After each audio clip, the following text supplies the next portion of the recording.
Hey, friends! Welcome to the Swing My Heart podcast with your host, Nicole and Hannah. Come join us for some hopeful conversations about heartfelt entertainment that makes your heart swing.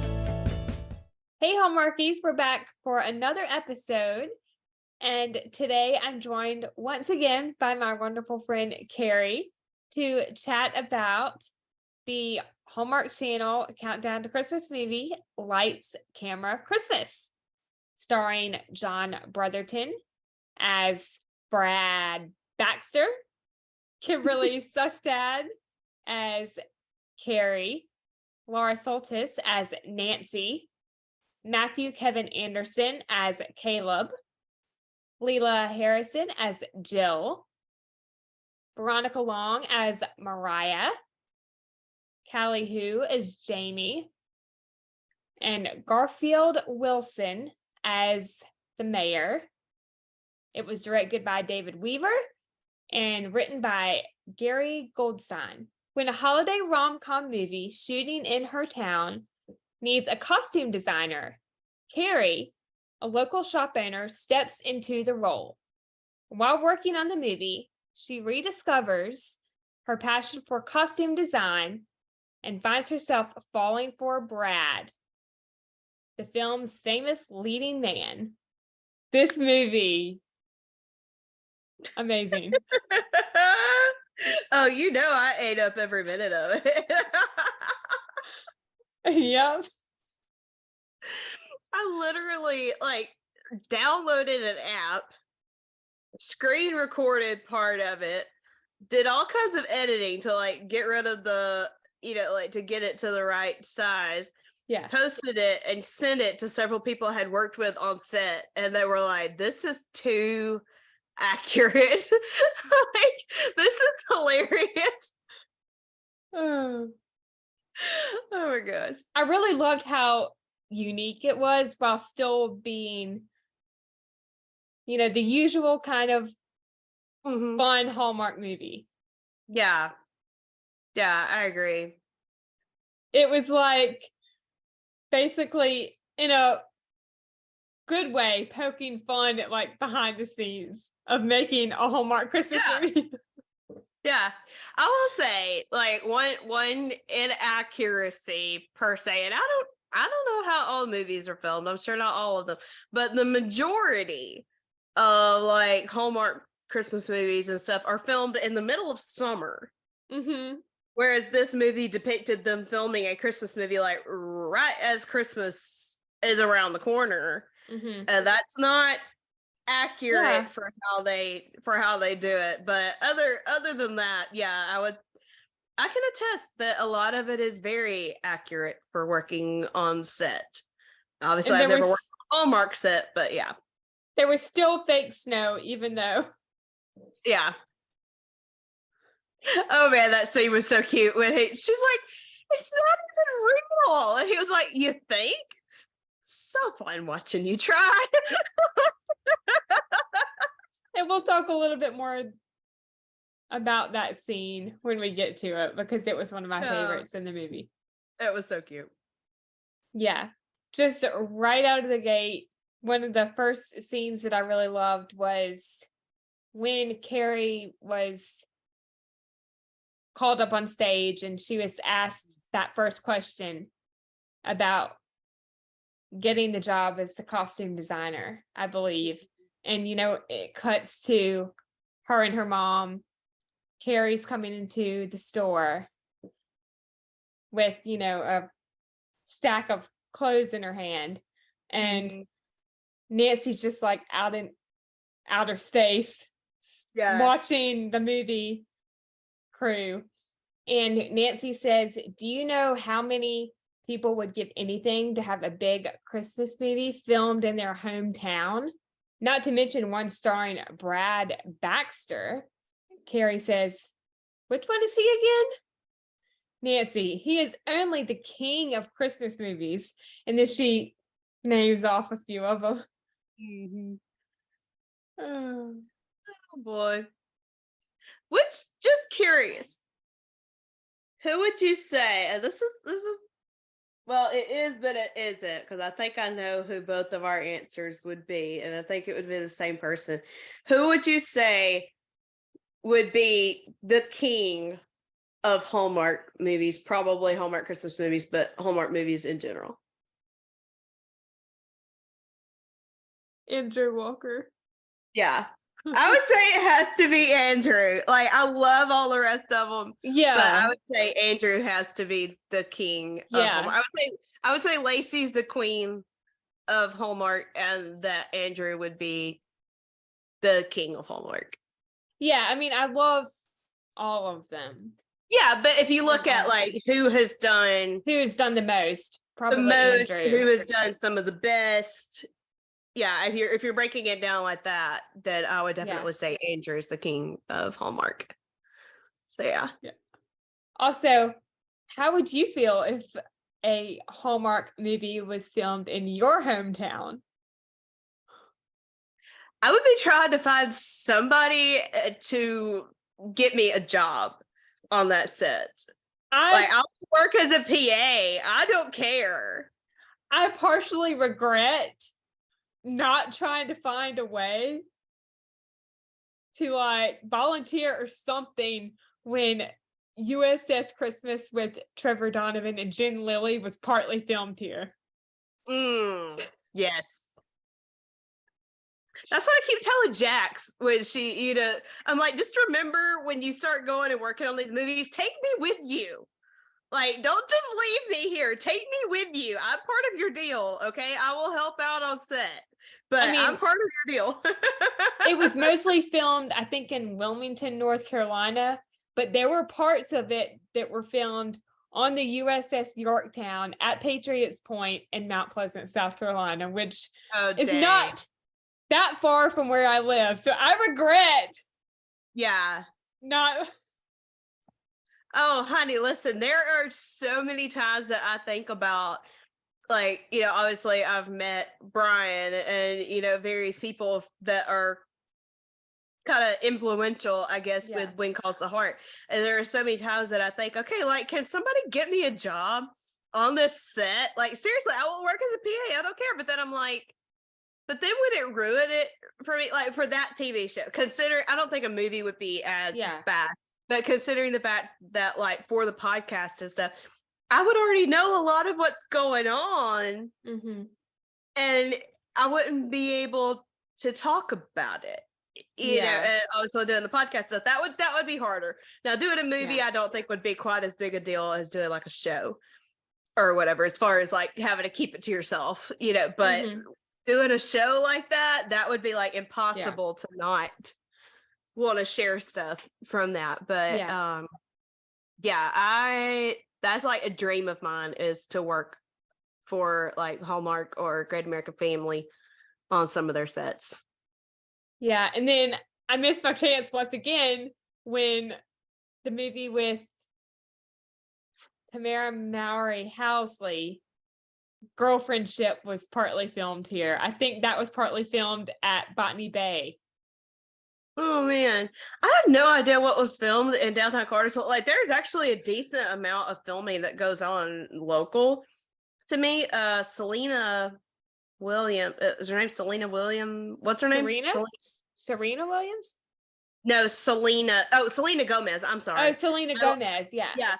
Actually filmed part of a movie she was in, which is a trashy movie. I wouldn't watch it, but part of a movie that she was in was filmed at a restaurant that's like 5 minutes from my house. Wow. That's so awesome. I'm like, there's a decent amount of filming that goes on around me. But I'm like, I never know anything about it until, which I wouldn't want to get involved in just anything anyway, but I'm like, I'll run across something someday and I'm like, wait, what's being filmed here? And, I would really like to know about it, so maybe I could get some local work, but yeah. Can we just talk about that first meet cute? Although they didn't really know who the other was, but Brad is on the phone and of course his battery dies. Mm-hmm. And he comes up to Kerri and he asks to borrow her phone. And he walks away and he finishes his phone call and he starts to walk away from Kerri. And Kerri says, hey, my phone. Can I have my phone back, please?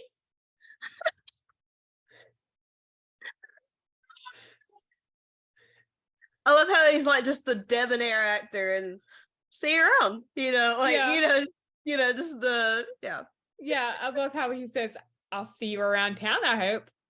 And she says nothing until he walks away. And then she's just like, wow. Yeah. Gosh.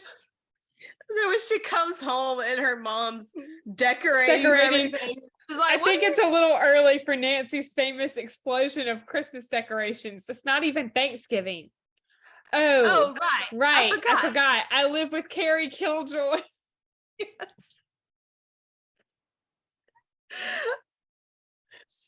I love it when she says, do you want to grab a ribbon and forget your troubles? And she says, no, I want to grab some food and emotionally eat. I'm like, that is the most relatable sentence ever. Another funny moment is when Brad and Mariah come in her store and they officially meet. And Kerri says, hi, can I help you find anything? Oh, you, the phone thief. And Mariah's like, the phone thief? And then, Kerri says something along the lines of, I see you got your phone charged. Yeah. Yeah. I loved Mariah. She seemed like just such a sweet person, sweet character. Yeah. I'll say. Yeah. Also, Brad winking at Kerri as a hint about who he is. That was like his palm moment. Yeah. Men. Oh man. I love the fact that he used to make furniture. Yeah, the Prince of Pine. Oh my gosh. He is such a mess. I thought it was also really nice how Mariah and Brad were complimenting her on her store and all of the clothes. Yeah. And when Brad said, mothers love me, it's always so great to make a new fan. And then he corrects himself. I don't have what he wrote. Yeah.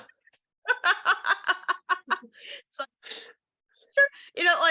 that takes it back to when they first show up in town and Brad's like, oh, cute little town. He's like, where are all my fans? And she's like, lunchtime or middle of the day on a Tuesday, unless they declared you're coming like a holiday. I'm assuming they're at work and school and lunch. He's like, yeah, I guess so. She's like, just go to Twitter and count your followers and you'll feel better. That was kind of funny. Sounds like the man has an ego. Yeah. And then, when he gets there and Caleb is there too, and they're talking to the mayor and he's wanting to take the photo and he has Caleb take it again because he's like, oh wait, no, that's not good. Yeah. Let's take it again. Although I have to admit, that's actually not a bad thing because I have had like pictures obviously it's his ego doing it, but it would actually be better if people actually would do that because I have had people take pictures for me that did not turn out very good and I'm just like like this is the one chance you have to meet these people and you're like, really? So I can't quite blame him on that one, but at the same time you could tell it was totally his ego talking at that point. So although what's interesting about people that seem to have a big ego like that or or a bit of a diva or whatever, a lot of times those people are actually some of the most insecure people you will ever meet. They kind of put on a front, but they actually have a lot of insecurities. Yeah, I mean, I normally always look at photos after they're taken to make sure that they look okay. Yeah. But like not in an egotistical kind of, let's take it again. No, I had a situation recently where I almost went back to the guy to ask. I mean, it was like just a pretty casual situation where I could have gone back over there and asked like to take another picture with him. And I started to, but the person that took the picture was still standing there, and I didn't really want to go back to this person. So I didn't really want to go back to this guy to ask to take a selfie when this lady had literally just taken her picture. And so, like, yeah, I didn't end up going and do it. I looked out at Rama Drama because luckily I didn't have to retake really any of the photos. Like they all turned out pretty good. Yeah. Yeah. Well, and one thing I've learned to do this. If somebody asks me to take pictures for them, I take at least 3. Yeah. I'll be like, okay, 1, 2, and I'll click like 3 or 4 times, and then I'll turn the phone the other way and be like, okay, 1, 2. So I will take multiple both ways. You have a better chance of getting a good one that way because you'll have somebody that blinks or whatever. So yeah, I think that's how it was at Rama Drama. Like whoever was taking the selfie photos on my phone for me, like they would take a few. Like they would just push the button a few times just to make sure. I mean, it's good practice. Yeah. Honestly, it's just a good practice to do. So tip for anybody, if anybody ever asks you to take pictures for them, snap a few. They can always delete the ones they don't want, but snap a few.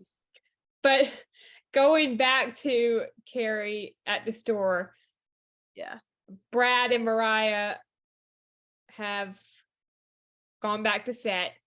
They had to go.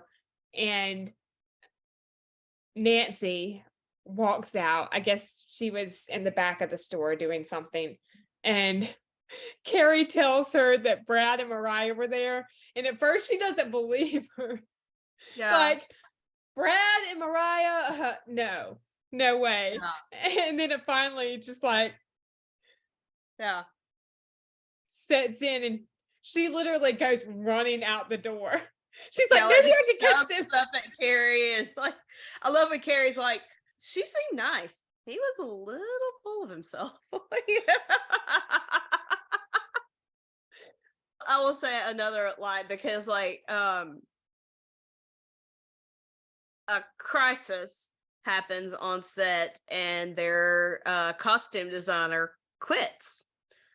I was about to mention that Kerri arrives to set, and she's just like bombarded with papers and scripts. Well, before that, when we first learned that the costume designer has quit, when Mariah walks up to Caleb, she recommends, like, is everything okay? Kerri. And he tells her what's going on. And she's like, is everything gonna be okay? And he's like, nope. Like nodding his head and saying nope. I'm like, I could 100% relate to that. Again, very accurate for, I mean, the wildest stuff. People not showing up, people, backing out, people that you had lined up to bring cars or whatever, not showing up. And all of a sudden you're in a scramble to, get cars for this scene or, whatever happens. And you're just like, are we going to be okay? No. But yeah, we'll get them somehow or another, And of course it was Mariah's idea for Caleb to bring Kerri in. The fact that he buys out like her whole store, and then he says, he like hops back in, and he's like, "What's your refund policy? What's your return policy?" And they're like, yeah. But then she shows up on set, and Jamie's like, "You must be Kerri? Yeah. Here's a script. See him right now. Here's this. Everything you need." For what? Sorry? Caleb said you would handle the first cost. What? You design your own clothes, right? Yeah, but you read the scene, match the clothes, make them fit at the end. Please? There's no one else to do it, and you'd really be doing me a solid. And then she like shoves her. She's like, this will be the scene you'll be fitting, okay? It's the first scene up tomorrow. Things are a little crazy right now. Just do the best you can, okay? I'm like, that whole scene right there, I'm like, yes. That wraps up in a nutshell what it is like to work on a set. If you want to know what it's like to work on a movie set, that scene right there wraps it up. In a nice, neat little package. Looks kind of chaotic. Yeah, it is. and you get thrown into stuff that you do not know what the heck you're doing. I literally had a conversation. One of my sister-in-law's best friends was just in town visiting, and she had her family with her. And so I was visiting with her husband, and his brother has worked on a few film sets and whatever. So we were talking about that. And my brother was joking around asking me, I was like, I didn't know what I was doing, but, Michael was like, do you know what you're doing now? I said, no, but at least I look better doing it. Like I still don't know what I'm doing, but at least I look like I do. Oh my goodness. That is very accurate. You get thrown into, you get pulled for whatever they need you for, whether or not it is your department. Now I think union productions are a little different as far as like, you do not step outside of what you were there to do. You can literally get in trouble for touching somebody else's stuff, whatever. But like smaller productions, like I worked on, you literally get pulled for anything and everything they need you for, whether or not you know how to do it. You are going to figure it out, and you were going to figure it out yesterday because they need you doing it now. So it's, yeah. Oh. Yeah. I love when Brad comes up and he's describing the scene, I think, that she has to prepare the costumes for. And then I think he gets called to do something on set, and he says, that sounds perf. I'll see you back at my trailer. Perf. Yeah. I love it when he's like, they don't call me the king of Christmas movies for nothing. Yeah. The personality to that guy, what's the actor's name again? John Brotherton. He did a very, very good job with this. He's great. He's awesome. Yes. And I know him from Fuller House. I love how Nancy, Kerri's mother, just like shows up on set. Yeah. Yeah. She's like, who let you in here? That sweet security guard over there. And then Caleb's like, do you work for me? No. Oh, okay. Yeah. Because that is a thing. If you are not part of the production, you are not supposed to be on set. Yeah. And I know we had that happen.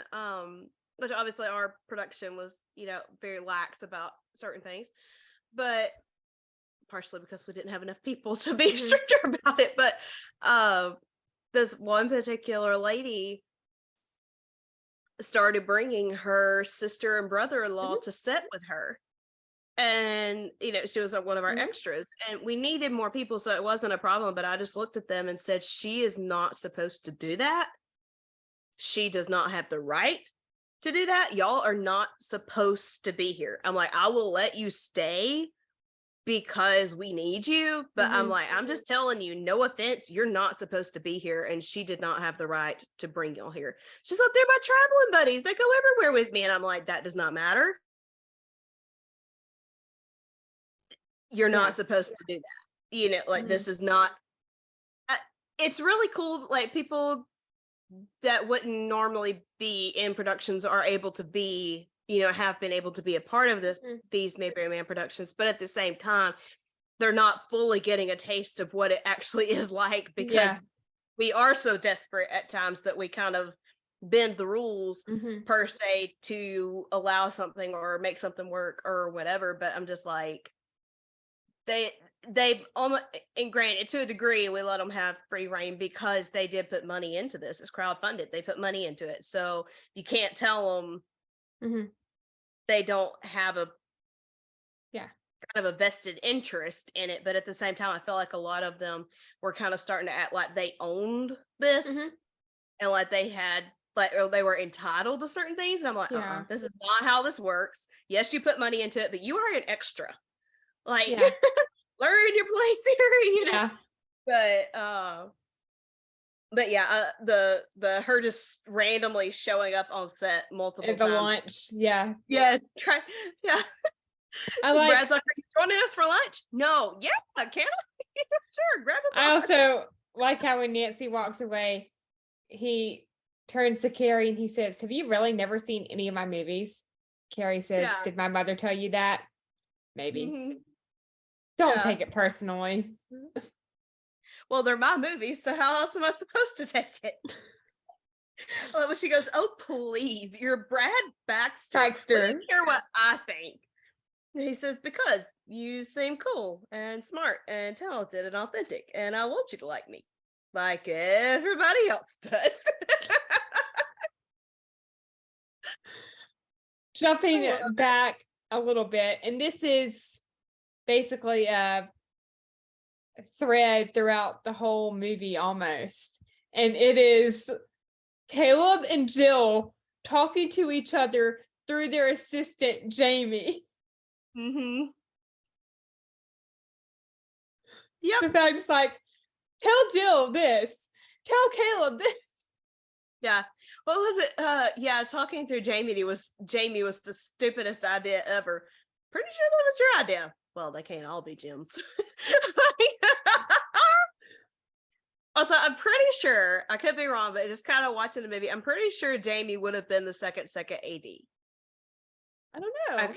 I could be wrong. She would have either been second AD or she would have been key PA, but I'm pretty sure she would have been second AD because of how much she stuck to Jill, and Jill was the director. Like, yeah, that makes sense. The second AD is like just above. Some people call it a glorified PA. They're like just above key PA.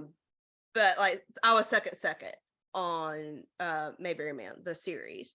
But just kind of watching her role, and kind of you could tell she's kind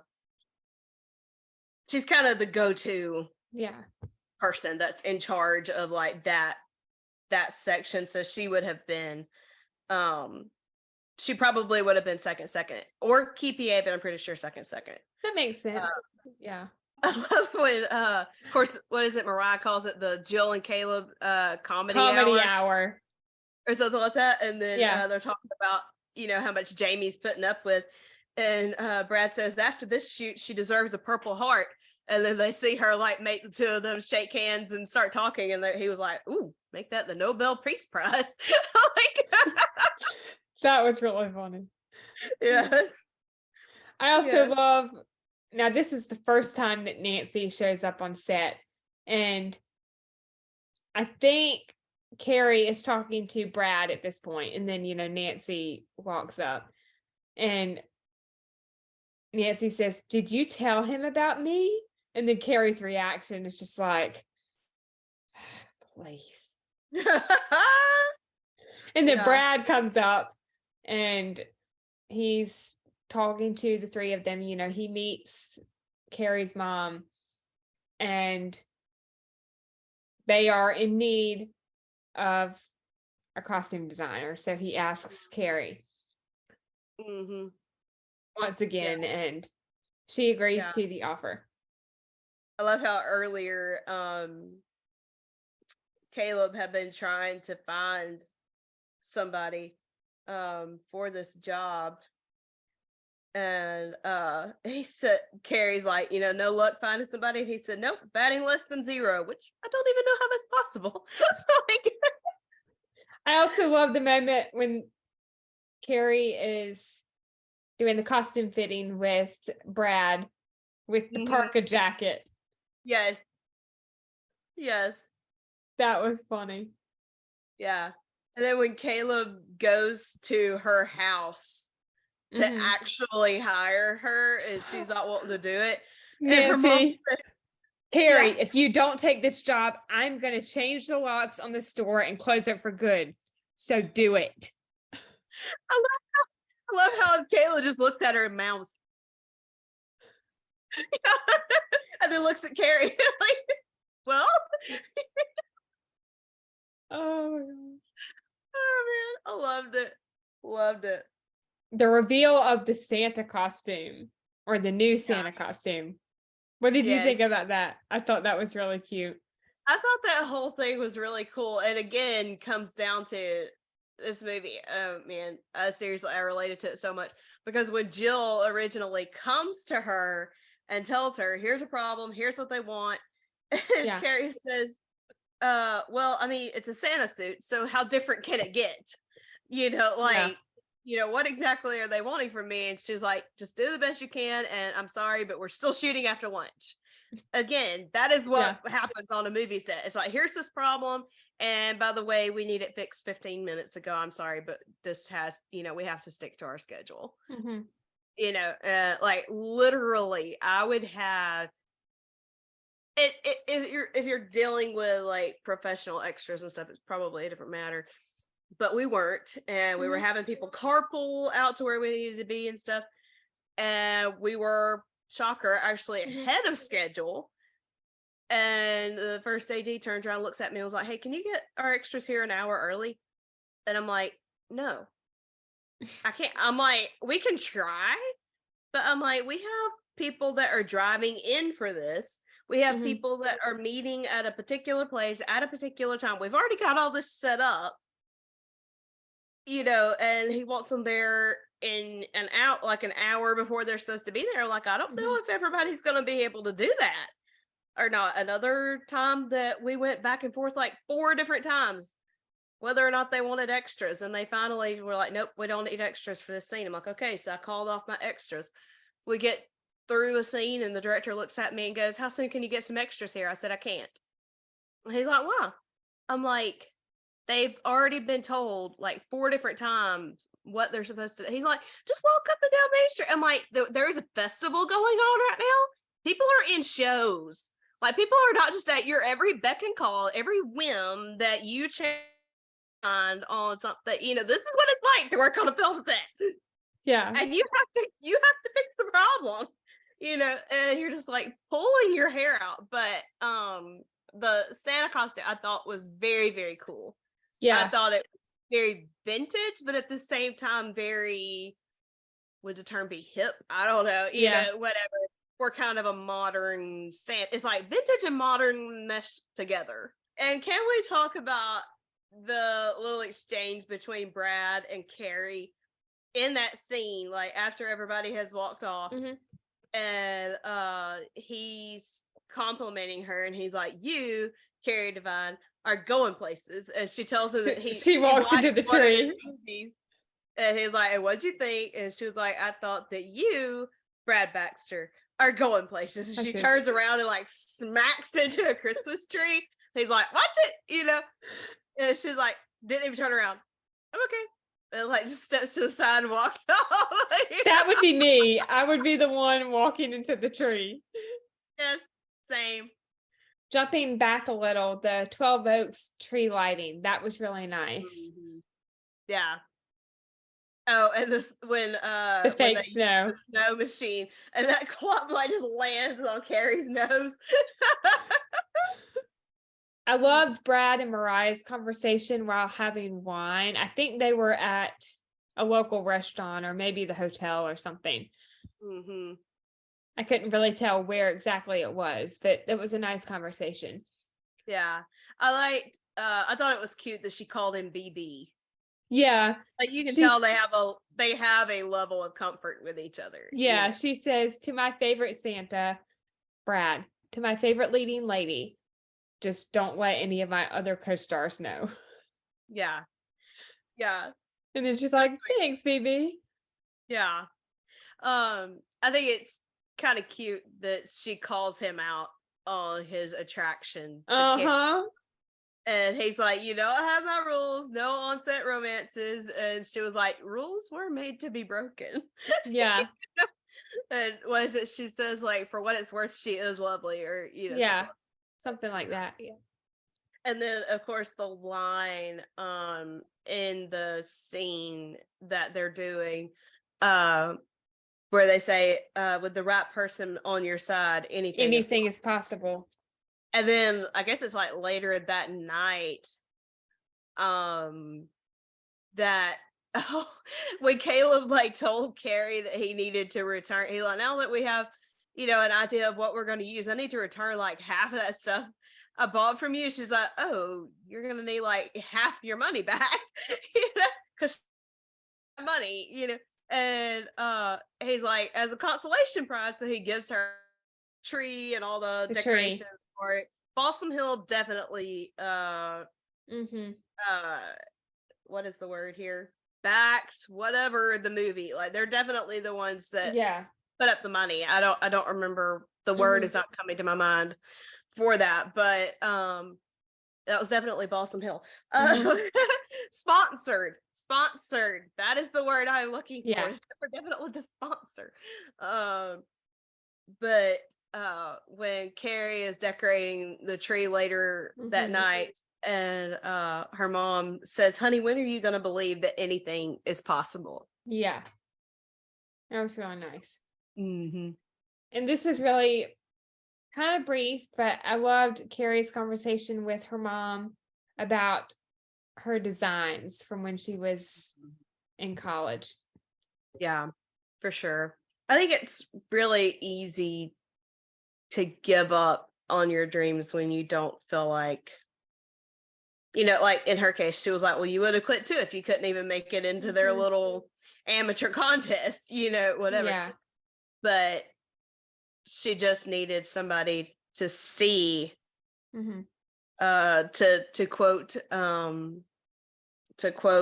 the Jill Wagner, Cameron Matheson movie we were talking about earlier, that untapped potential, in her. She needed somebody to recognize that in her and give her the confidence that she needed in her skill.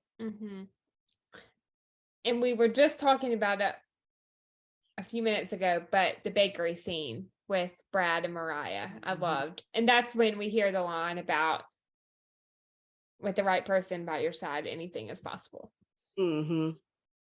Yeah. Just the setting of that whole scene was beautiful. Yeah, it really was.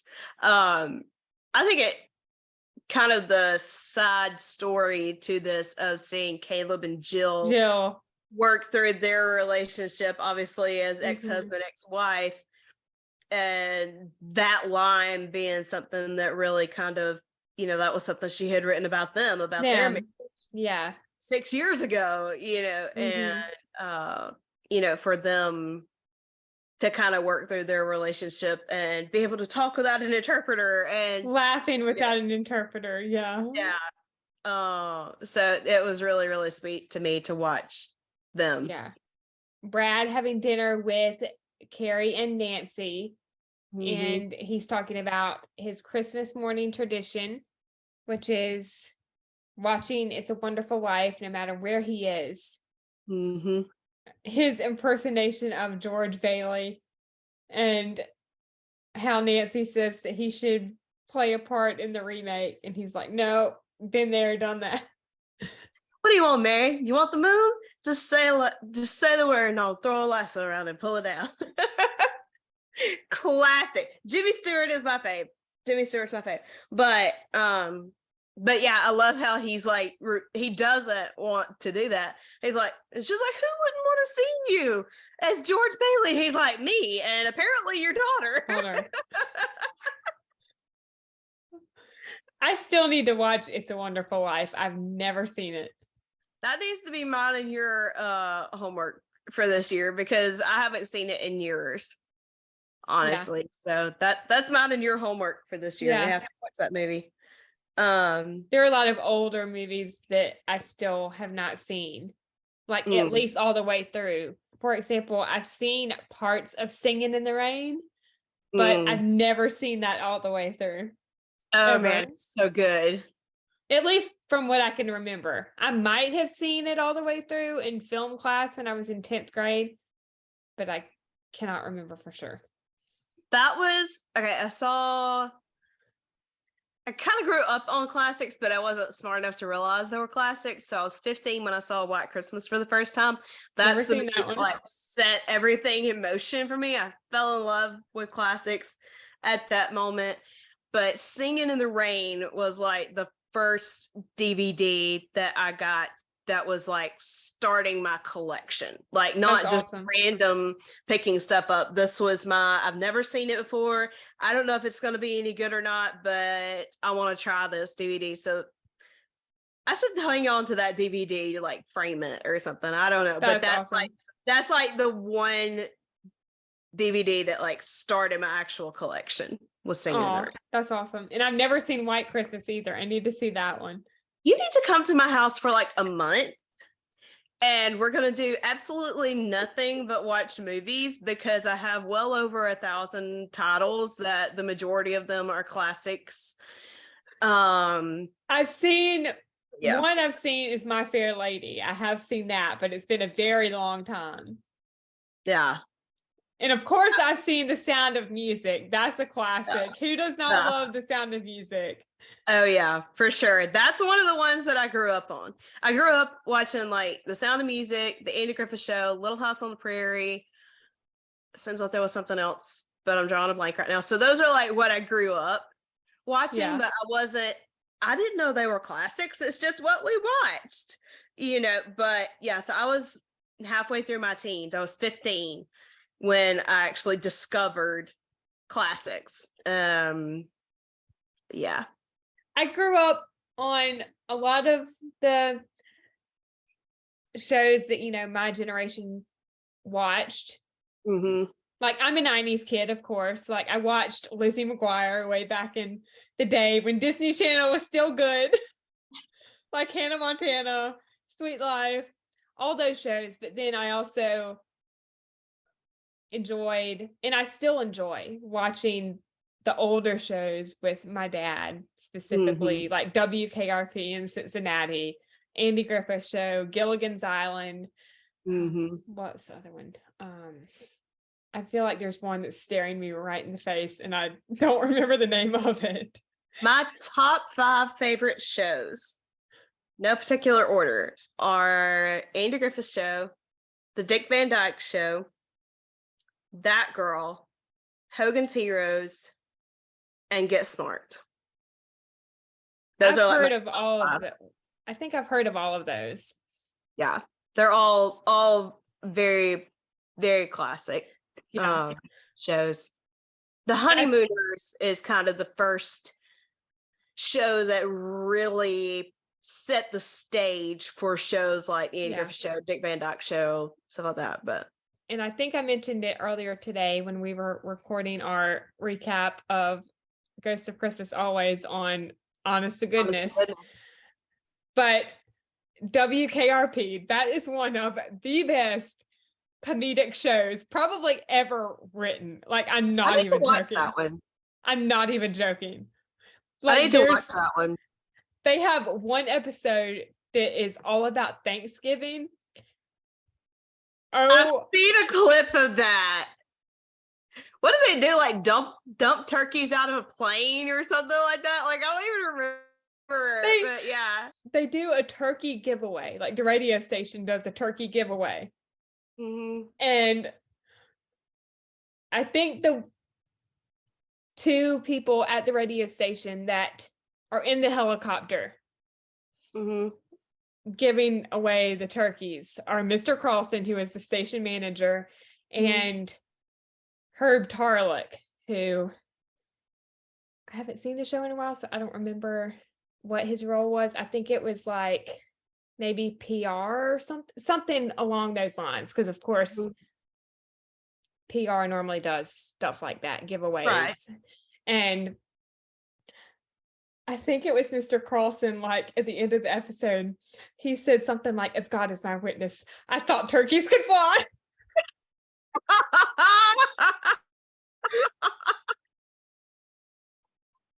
Live turkeys?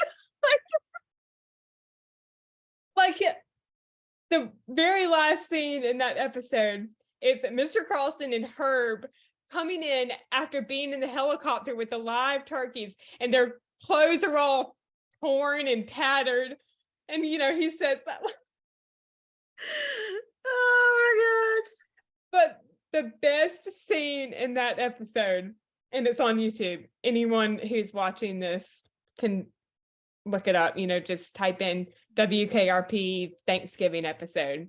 It's when Les Nessman is doing the report of the turkey giveaway, like right outside the mall there, or one of the shops. And, he's talking to everyone through the microphone. And back at the radio station, Venus and Bailey, and I think Jennifer and Andy's the program director, and Jennifer's the receptionist. They're all standing in the room where the radio show is, and Johnny Fever, of course, one of the DJs.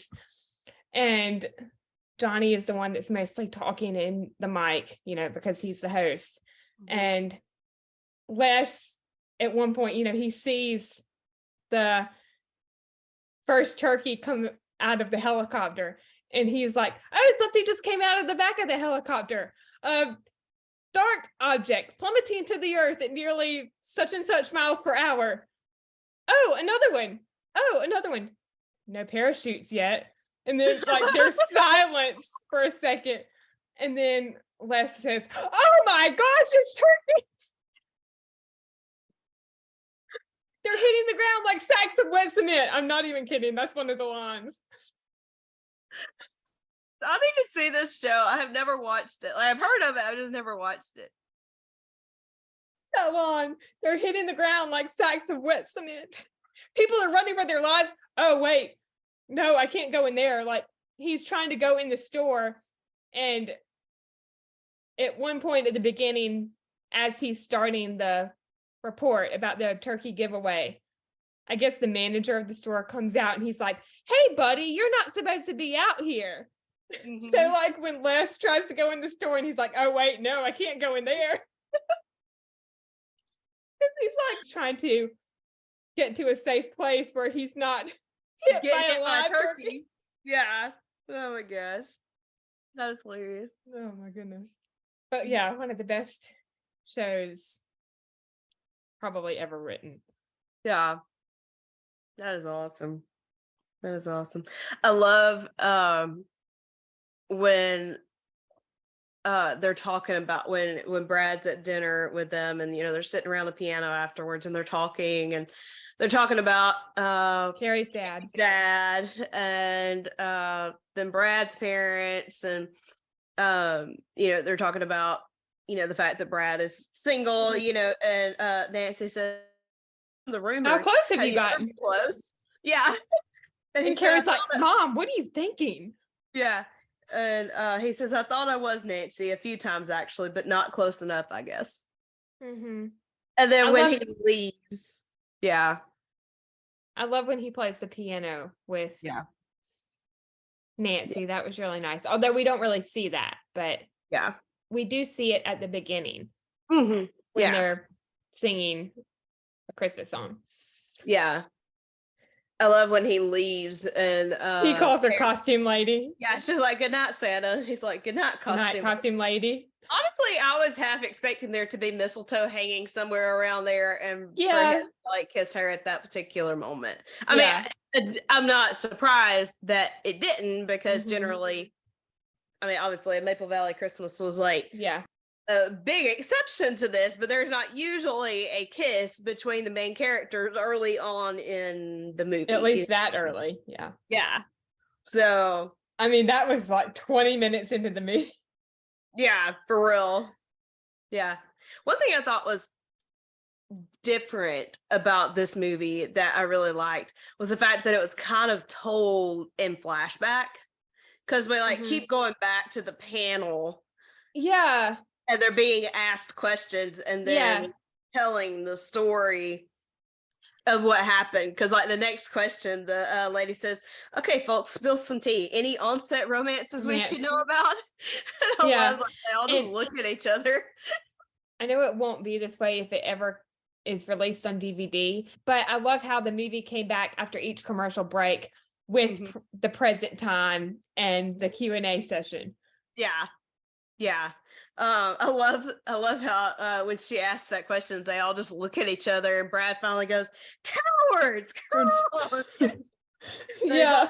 Look, the truth is, movie sets aren't exactly the hive of romantic activity Yeah. that people.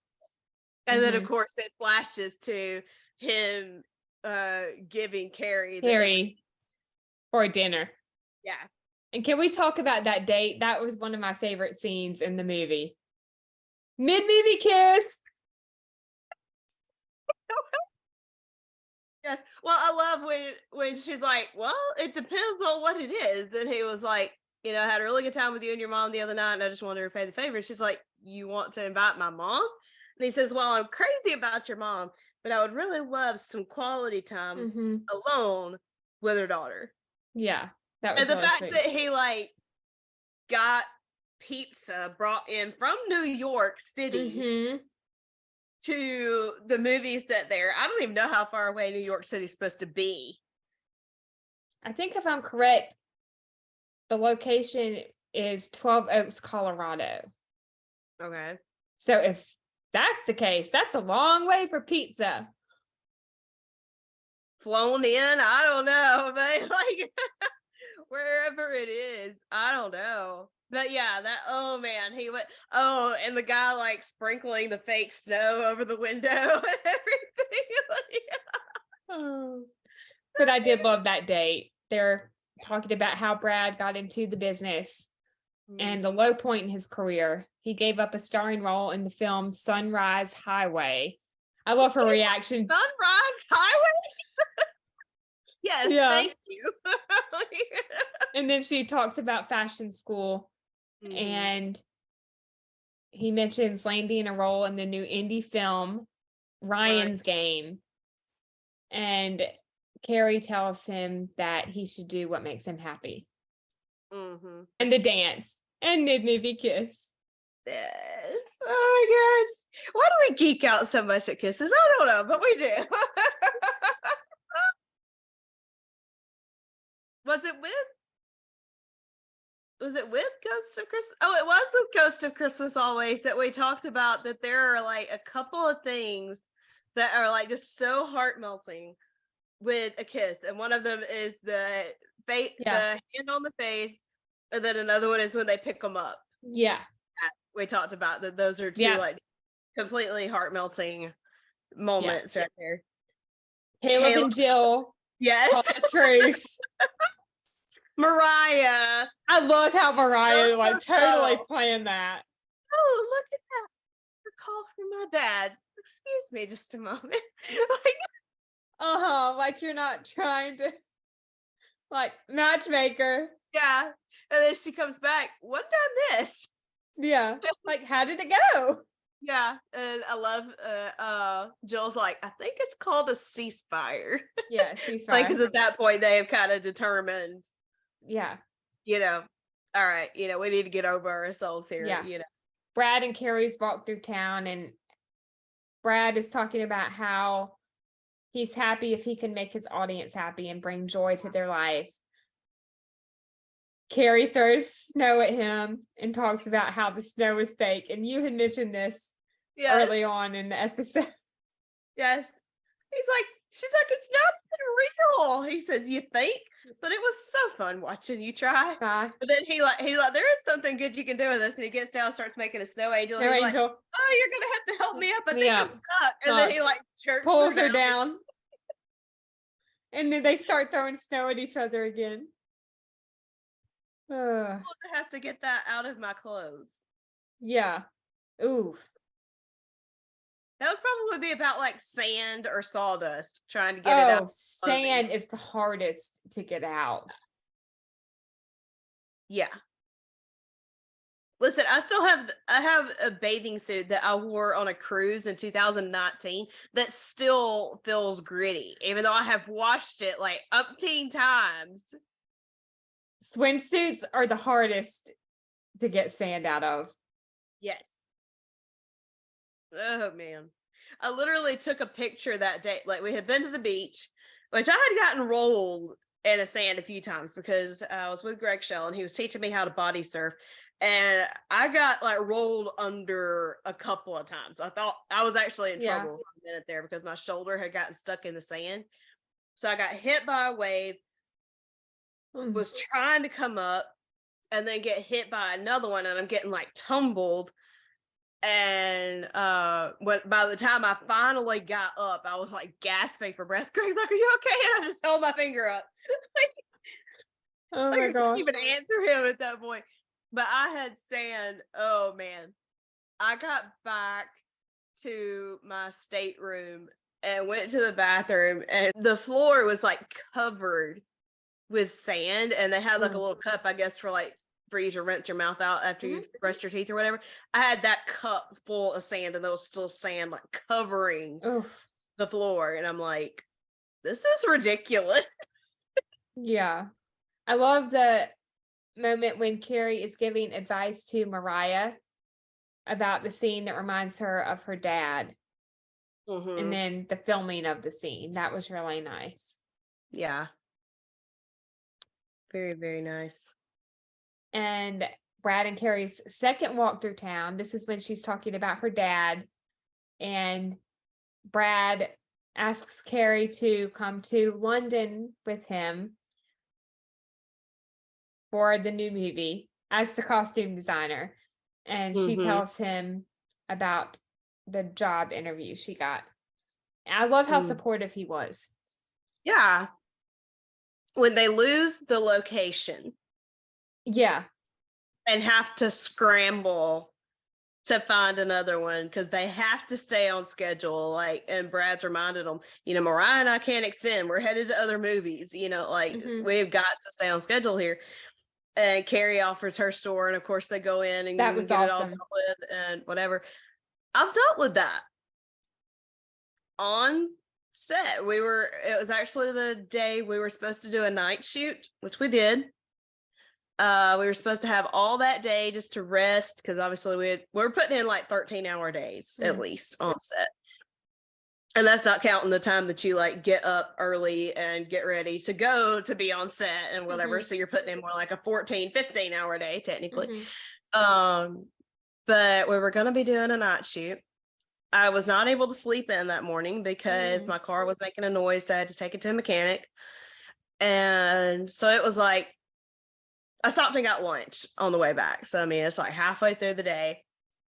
I go lay down and I'm like, okay, I have like 3 hours that I can rest before I have to get up and take a shower and get ready. 30 minutes into that, our second AD calls me and is like, yeah, we have a problem. We were supposed to film on the courthouse tonight, but there's gang trials going on, and one of the guys has already gotten sentenced to 113 years, and the other guy's getting sentenced tonight. There's going to be SWAT teams all over the place. They're prepared for a possible drive-by. Yeah, the judge will not let us film on the square. She's like, we're trying to find somewhere else to go. So we did not get to rest during that. It actually, I feel like, turned out so much better because we ended up, instead of it being on the town square, there's Christmas tree. It's like the Christmas tree lighting ceremony type thing, And instead of it being on the town square, we ended up at the local park in a gazebo. Oh my gosh. Talk about beautiful. I'll have to watch the show. Oh man, it was so pretty. And it's like the finale. So it has to be just like gorgeous, and oh man, it was so perfect. So it ended up working out well. But yeah, I have dealt with the scramble to find a location so you can stay on schedule, and yeah, it's like I said, this movie was very relatable. I could feel pretty much everything that was going on in it, because been there, done that, bought the t-shirt. I love the filming of the last scene in the movie, and the kiss between Brad and Mariah.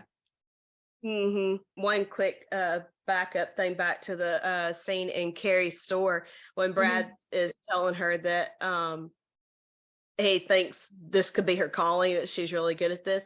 But there's a line that he says in their conversation right there that I wholeheartedly agree with. I think every movie set needs a Kerri. I mean, as a Kerri, I would 100% agree with that line right there. That's awesome. Yeah. And the wrap party, Caleb and Jill's toast and announcing that they're giving love a second chance. Jamie's hug. That was So cute. cute. Yes. Yeah. And then shouting out Mariah for their nickname, I think, Jill and Yes. Caleb's comedy hour. Yes. Or Yes. the banter between them is what I was referring to. But Yeah. And of course the after party. Brad and Kerri's conversation. Yeah. Well, Brad had ended up backing out of the movie. Ryan's game. And when Kerri confronts him about it, she was like, I got offered the job in New York. He's like, that's wonderful. And she's like, it would have been. I turned it down. And he was like, to go to London with me, and she's upset because she thinks that she feels like he just forgot about her, didn't consider her. Do you think, just like your opinion, do you think she had a right to be that upset about it? I think she might have taken it a little too harshly, maybe. I mean, I can understand, but at the same time, assume nothing. Nothing. I feel like yes and no. Like I do feel like she was more upset that he didn't tell her. Yeah. About it immediately, but I don't think he thought there was a rush to tell her. Like, I think he had every intention on telling her, but I think she got more upset that he didn't tell her, so she didn't have the opportunity to accept the job in New York because she didn't know he had quit that. But at the same time, I don't think she had a right to get upset at him for quitting if that's what he felt like was going to be best for his career. After all, it's his career. And between the two of them, he's got a little more on the line. Yeah. So I feel like yes and no on that. But yeah. Yeah. And of course, she ends up finding out, that he did end up doing the movie after all, taking her advice to just climb the mountain and spread his wings. Yeah. Their conversation after the Q&A had ended was really nice. They finished talking and, he apologizes for hurting her. And then they, walk in different directions. And Kerri is standing at one of the tables talking to her mom, and I think Jill and Caleb were there too. And she says that she's going to head home. And then Brad just shows around right there. And he says, I left you once before and I'm not leaving you again. Please give me a chance to show you. You just did. Yep. I love the fact that she's like, there are a lot of people watching. Want to get out of here? Yes, please. That kiss. Ooh. I think I need a fan for that.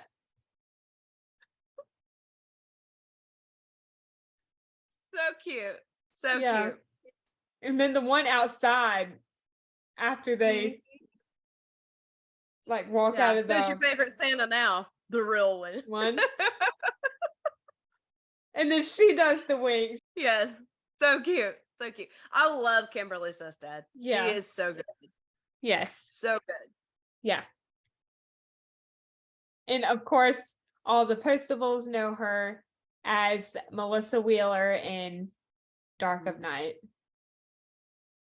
Well, and it's funny to me that the girl that plays her daughter plays her sister in 9 Lives. Yeah. I love that. Of course, this is supposed to be years down the road.